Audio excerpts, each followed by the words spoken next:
ताजमहल एक ऐसा मकबरा जिसे बनने में 22 साल लगे, लेकिन उन 22 साल के पीछे थे कई गहरे राज। आखिर क्यों बनाया गया था इसे, और जब इसे बनाया गया तो ऐसा बना दिया कि दुनिया में कोई इसके जैसा नहीं बन पाया। क्या वाकई उन 20,000 मजदूरों के हाथ काट दिए थे जिन्होंने इसे 22 साल दिन रात मेहनत करके बनाया था, या फिर कहानी कुछ और थी? क्योंकि 20,000 मजदूरों के साथ खड़ी थी एक और सेना जिसके बिना ये काम संभव नहीं था। 1654 में ये बनकर तैयार हुआ।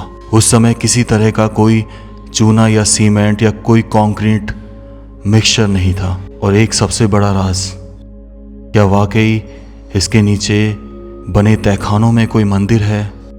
क्योंकि एक शख्स ने इस ताजमहल के नीचे जाकर वो सब दिखा दिया। तो कहानी की शुरुआत होती है जहांगीर और उनकी पत्नी मानवती, जो जोधपुर की राजकुमारी थी, के बेटे खुर्रम से। खुर्रम सबसे छोटे बेटे हुआ करते थे जहांगीर के, तो उन्हें सबसे ज़्यादा प्यार किया जाता था। उनके 15वें जन्मदिन पर एक शानदार पार्टी रखी गई आगरा के किले में, जहां पर अक्सर हर जन्मदिन की तरह इस बार भी उनको सोने, चांदी और हीरे और जितने भी जवाहरात से उनके वजन से तोल दिया जाता था, और ये सारी संपदा उनको दे दी जाती थी। लेकिन एक और चीज़ की शुरुआत होने वाली थी यहाँ से, जहाँ से सारा इतिहास बदलने वाला था। उस समय उनकी उम्र 15 साल थी। तब उनका रिश्ता 14 साल की अर्जुमंद बानो बेगम से कर दिया गया, जो नूरजहाँ बेगम की भतीजी थी, यानी उनके भाई की बेटी। जब अर्जुमंद बानो 19 साल की हो गई, तब उनका विवाह खुर्रम से कर दिया गया। अर्जुमंद बानो बेगम के पिता फारसी थे, और शादी होने के बाद उनको उपाधि दे दी गई मुमताज़ महल की, जिसका मतलब होता है कि महल का सबसे कीमती आभूषण। खुर्रम खान का नाम बाद में शाहजहाँ पड़ गया, और उनको ये नाम दिया था जहांगीर ने, क्योंकि उन्होंने बहुत सारे युद्ध लड़े और उनमें विजय प्राप्त करी। शाहजहाँ का मतलब था दुनिया का बादशाह। वैसे तो शाहजहाँ की 6 बीवियाँ थी, लेकिन सबसे ज़्यादा वो मुमताज़ को चाहते थे, जो उनकी एक सलाहकार भी बन गई थी। शाहजहाँ के पिता की मृत्यु 1621 में हो गई। तब उसके 7 साल बाद 1628 में उन्हें बादशाह बनाया गया। बादशाह बने अभी कुछ समय हुआ था कि उन्हें एक युद्ध को लड़ने के लिए जाना पड़ा। इस युद्ध को तकरीबन 2 साल तक लड़ा गया और जीत हासिल की। वो इस युद्ध का जश्न मनाते, लेकिन एक बेहद दुखद समाचार उनका इंतज़ार कर रहा था, जिससे उनकी ज़िंदगी बदल गई। उन्हें पता चला कि उनकी पत्नी मुमताज़ अपनी 14वीं संतान घोरा बेगम को जन्म देते समय बुरहानपुर में निधन हो गया है। इस बात को सुनकर शाहजहाँ गम में पागल हो गए। 8 दिनों तक उन्होंने कुछ खाया पिया नहीं और अपने आप को अंधेरे में कैद कर लिया। लेकिन उनको मुमताज़ की आखिरी इच्छा याद थी कि उनके लिए ऐसा मकबरा बनाया जाए जो दुनिया में कहीं और नहीं। तब शाहजहाँ ने निश्चय किया कि वो अपनी सारी संपत्ति लगा देंगे उनके लिए ऐसे मकबरे को बनाने में।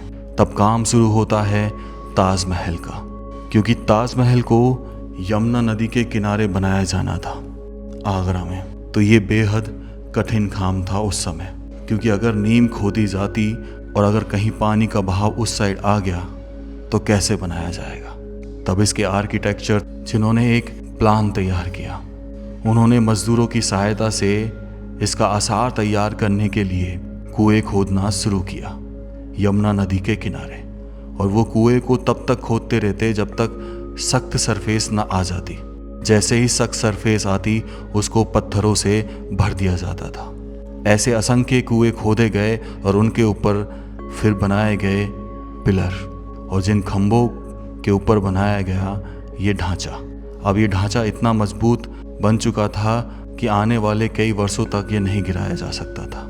सतह तैयार होने के बाद अब बारी आती है डिज़ाइन की, कि अब कैसा डिज़ाइन किया जाए कि दुनिया में कहीं और ऐसा ना बने। तब इस डिज़ाइन को 3 मकबरों को ध्यान में रखकर बनाया गया। सबसे पहले जहांगीर से मीनारों को लिया गया, उसके बाद अकबर की कब्र के नीचे बना जो ढांचा था, जो सतह थी, स्ट्रक्चर था, उसका आइडिया लिया गया और अपने अंकल के गुंबद का आइडिया। इन तीनों आइडियो को मिलाकर तैयार किया एक ऐसा आर्किटेक्चर जिसे बनाने में पूरे 22 साल लग गए। उस समय इसको बनाने के लिए 20,000 लोगों ने दिन रात काम किया। जब ढांचा तैयार हो गया तब इसके ऊपर लगाया जाने वाला था बेशकीमती पत्थर। उस समय सबसे बेशकीमती पत्थर माना जाता था राजस्थान के अजमेर के मकराना का, जो एक सफ़ेद संगमरमर हुआ करता था। तब कई असंख्य हाथियों ने मिलकर उस पत्थर को ढोया, मकराना से आगरा लेकर आए। अगर ये हाथी नहीं होते तो ये काम संभव नहीं था। तब दिन रात मेहनत कर कर इस पूरे ढांचे को संगमरमर से ढका गया। लेकिन काम अभी पूरा नहीं हुआ था, काम तो अब शुरू हुआ था। इसमें की गई कैलीग्राफी ऐसी जिसमें 2 तरह के डिज़ाइन को बनाया जाने वाला था। एक था पिट्टरडूरा और दूसरा था प्राचीन करी। इसमें होता क्या है कि संगमरमर के पत्थरों को नुकीली चीज़ों से कुरुच के उसमें पत्थर लगाए जाते हैं, बेशकीमती पत्थर, जिसे कैलीग्राफी नाम दिया जाता था। और ये फारसी लोग बहुत अच्छे से किया करते थे। और इन पत्थरों को चिपकाया जाता था एक गम से। वो गम जब आप सुनोगे तो हैरान हो जाओगे। उस गम में मिलाए जाते थे सीरा, लेमन जूस और संगमरमर का पाउडर, जिसको मिलाकर इन पत्थरों को चिपकाया जाता था। और आज तक 450 साल बाद भी ये ऐसा कहीं ऐसा है। और जब भी कोई इसका रिनोवेशन कार्य किया जाता है तब यही गम यूज़ ली जाती है। उसके बाद ये तैयार हो गया ऐसा ढांचा जिसे आज बना पाना असंभव है, क्योंकि ये किसी बिना सीमेंट, चूना या कंक्रीट के बना हुआ है। आज तो स्टील का यूज़ कर इसका गुंबद तैयार किया जा सकता है, लेकिन उस समय तो स्टील भी नहीं हुआ करता था। ये आर्किटेक्चर में 22 साल इसीलिए लगे क्योंकि काम बहुत बारीकी से किया गया। इसकी जो 4 मीनारें हैं उनमें एक विशेषता है, क्योंकि ये चारों मीनारें बाहर की तरफ हल्की सी झुकी हुई हैं। और इसके बनाने के पीछे कारण था कि जब इसके सामने बने सलामी गेट से आप ताजमहल को देखते हैं तो ये बिल्कुल सीधी दिखाई देती हैं और ताजमहल आपको बहुत बड़ा दिखाई देगा। लेकिन जैसे ही आप इसके करीब पहुंचते हैं तो ये ताजमहल छोटा हो जाता है और मीनारें बाहर की तरफ झुकी हुई नज़र आती हैं। उस समय के कारीगरों ने उस इल्यूज़न को इस्तेमाल किया अपनी तकनीक में। सबसे बड़ा कारण इस मीनारों का बाहर की तरफ बनाए जाने का कारण यही था कि जब कभी कोई भूकंप आ जाए तो ये मीनारें ताजमहल के ऊपर ना गिरे, साइड में गिर जाए और ताजमहल को कुछ भी ना हो। इस तरह की तकनीक इस्तेमाल की गई थी इस ताजमहल में। लेकिन एक राज आज भी सोचने पर मजबूर कर देता है कि आखिर ताजमहल के नीचे बने तहखानों में क्या है। जब ये चीज़ ज़्यादा उठने लगी तब ASI ने उन 22 कमरों का राज खोला। जब आप ASI की साइट पे जाएंगे तो वहाँ आपको ताजमहल के नीचे बने हुए उन कमरों की फ़ोटोज़ मिल जाएगी। फ़ोटोज़ को देखकर पता चलेगा कि वहाँ पर कोई किसी तरह का कमरा नहीं है, ना ही कोई मंदिर है। वहाँ पर है एक बहुत बड़ा कॉरिडोर, यानी एक गलियारा, और उसे इसीलिए बंद कर रखा है क्योंकि उसमें जाने का कोई फ़ायदा नहीं। ये 45 एकड़ में जो बना है, इतने बड़े एरिया को घूमने में बहुत समय लगता है। तो इसीलिए कुछ ऐसी चीज़ों को खोला गया जहाँ पर आप वाकई में इस जगह का आनंद उठा सकते हैं। इसका प्राचीन दरवाज़ा जहाँ से शाहजहाँ आया करते थे वो इसके पूरब में बना हुआ है, जो आज बंद है। उस समय यमुना नदी में नाव में बैठकर इस गेट से शाहजहाँ अक्सर इस ताजमहल को निहारने आया जाया करते थे। लेकिन 1658 में जब औरंगजेब ने तख्ता पलट किया तब उन्होंने अपने ही पिता शाहजहाँ को, कहा जाता है, ताजमहल बनवाने के लिए आगरा के किले में कैद कर दिया। लेकिन वहाँ उनको एक सुविधा दी गई। आगरा के किले में जहाँ जग कैद किया गया था उसे मुमसनबर्ग कहा जाता था। जहाँ से अब ये यहाँ पे ताजमहल देखो आज भी दिखाई देता है। डायमंड लगे होते थे, ये लोगों ने निकाल लिए, इसलिए इसको क्लोज़ कर दिया, खरोंच के इसलिए इसको क्लोज़ किया गया, क्योंकि डायमंड निकाल के लेके जा रहे थे, स्टोन जो थे कीमती वो लगा। यहाँ पे देखो किस तरीके से कारीगरी करी, ये जेल हुआ करती थी उस समय की, और बीच में जो है फाउंटेन दिया गया था, मतलब ये डिज़ाइन किया था किसी और चीज़ के लिए, और ये बना। तो कहते हैं कि आखिरी समय जो था, यहाँ से ताजमहल दिखाई देता है, उसको देखते हुए उनकी आखिरी सांस निकली।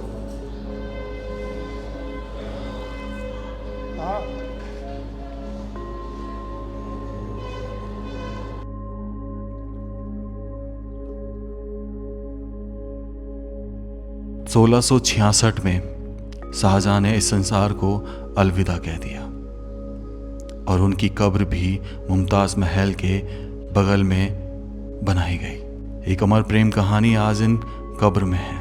एक कहानी अक्सर हम बचपन से सुनते आए हैं ताजमहल के बारे में, कि ताजमहल को बनाने वाले जितने भी कारीगर थे 20,000, उन सब के हाथ काट दिए गए थे ताकि फिर वो इतिहास में ऐसा दूसरा ताजमहल ना बना सकें। लेकिन कैसे काटे होंगे हाथ? 20,000 कारीगर थे।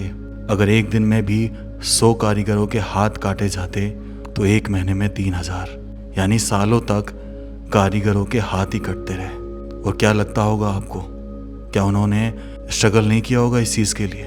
चलो ये कहने की बात है, इसे ऐसा ही छोड़ देते हैं। लेकिन एक व्यक्ति ने ऐसा राज खोला जिस पर आप यकीन नहीं कर पाएंगे। जो कब्र हमें ऊपर की तरफ दिखाई देती है, एक्चुअल में वो कब्र है ही नहीं। असली चीज़ तो इसके नीचे बने तहखानों में थी, जहाँ पर किसी को जाना अलाउ नहीं था।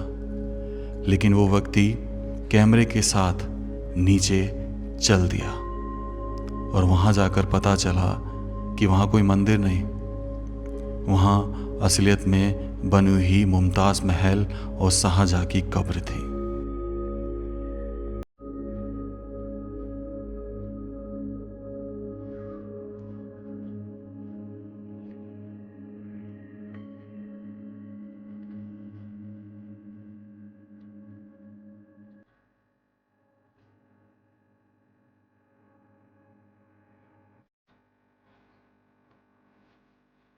कैसा लगा आपको ये वीडियो, ज़रूर बताइएगा। क्या वाकई में ये पहले मंदिर था या हमेशा से एक कब्र? अपने कमेंट ज़रूर रखिएगा। राम राम सा सभी को। खम्बा गणिसा राजस्थान, मेरा देश मेरा भारत।